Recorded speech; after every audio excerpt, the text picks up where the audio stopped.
So today I thought we'd start by learning how to draw your basic strip cartoon, the Lazy Cartoonist way. You may have seen for yourselves a professional cartoonist usually has a great big easel to draw on and draws large cartoons. When I started this 20 years ago, I was limited with what I could submit to the papers and had to draw at real size, and there's no reason why you can't do that. It's easier then to place your work into a scanner and have it scanned. You have to pace it and time it how you tell the joke. There's the 3 panels, which for example, Jim Davis, who's done Garfield for so many years so wonderfully, he uses 3 panels. I prefer 4 because it gives you a little more options for telling your joke. An important aspect of doing a proper cartoon is writing clear text so people can easily read what you are writing. You can see I usually start off by writing in the text in my small panels to make sure that I have enough room then to accommodate the drawings. So you have to pace the cartoon, and I won't tell you too much about how this one is going to end, but you'll see it as it develops. This one is sort of a setup joke with a punchline at the end. I don't like being hit over the face. I like subtle cartoons. Sometimes you have to think about it a little bit. Some cartoons are too obvious or too direct. You like to let the audience get it themselves. I work with a pencil in one hand and an eraser in the other. I've begun the first panel here. My grandson, or the character in the cartoon, Alexander, he's holding a dinosaur and he's saying, "This is a dinosaur, Tavi. Dinosaurs go roar." Tavi replies, "Roar."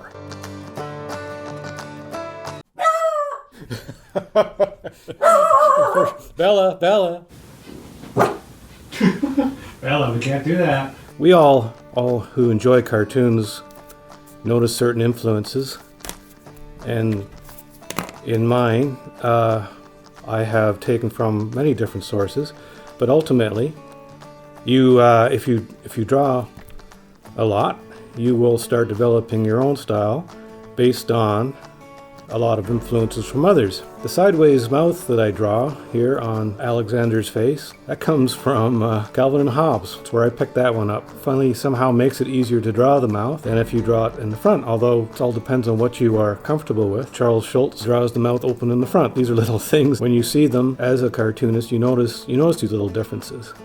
Little kids have rounded faces and big heads on little bodies. That helps to know. Small features, little noses. Tavi is just starting to have her hair coming in. Our daughter has put her hair into palm tree, we call it, ponytail. She's very excited to say woof, as her brother has shown her what a dog says.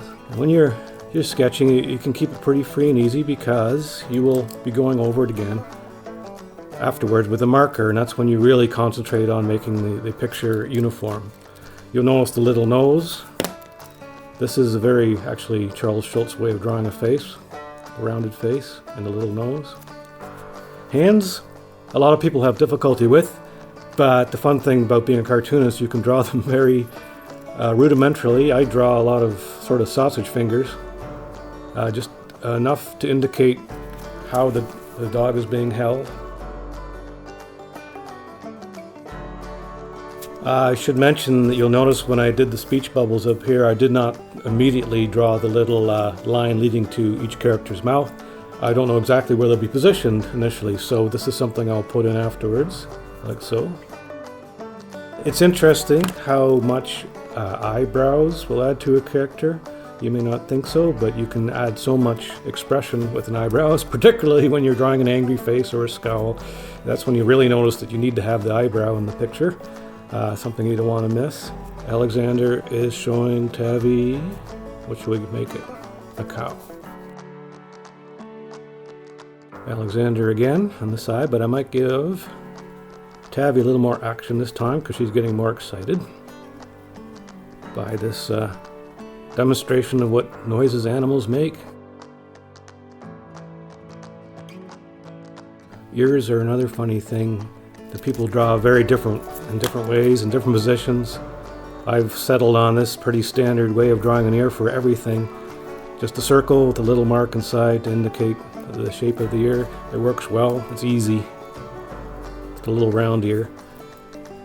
When we do editorial cartoons, and I'm doing more elaborate characters, then you start concentrating on ear shape more.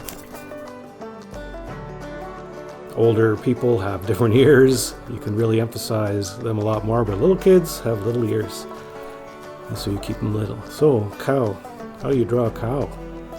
Cow has a little ear, little kind of nose, rounded face, little horn. And you gotta have another. And a little tail. And when we color this in, it'll have some black marks so you know that this is a cow. So again, a round face, little neck, but she's gonna be having her little arms in the air because she's excited about the cow. When you draw, as you see when I do more adult characters, you might want to detail the arms a little bit more, but a little kid has a short little arm and little hands, very easy to draw. At your thumb, you make a little arch like so, and you put the little fingers in like so.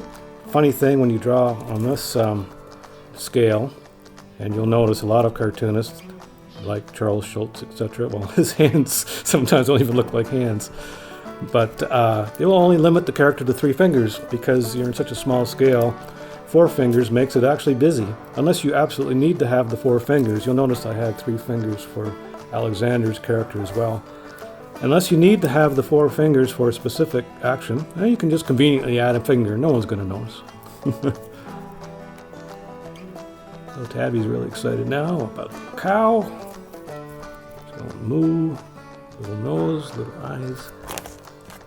Eraser in one hand always. Now the final frame where we tell the joke. This is Mom. She's in the bathroom. I'm sure there's plenty of mothers out there who know about kids busting into the bathroom. So the sound a mom makes when the little kids bust into the bathroom is eek. That's a pretty standard cartoon sound. Eek.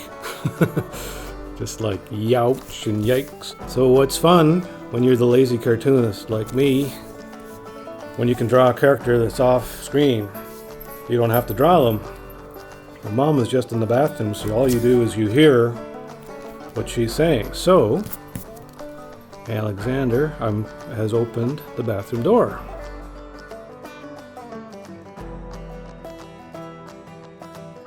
So we have to show that Alexander is opening the door. So we take the hand up here, your thumb. Artists and cartoonists, you'll find them looking at their hands a lot, and you wonder what they're doing. Or you're just trying to position or picture how it'll look.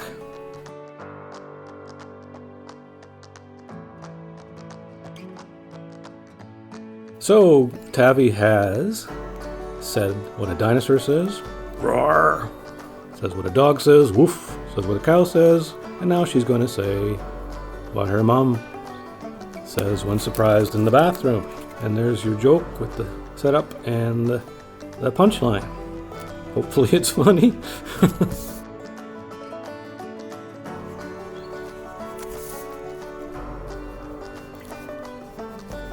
Once your rough sketches are done, so here we have the sketches finished, and we're ready to move on to the next bit.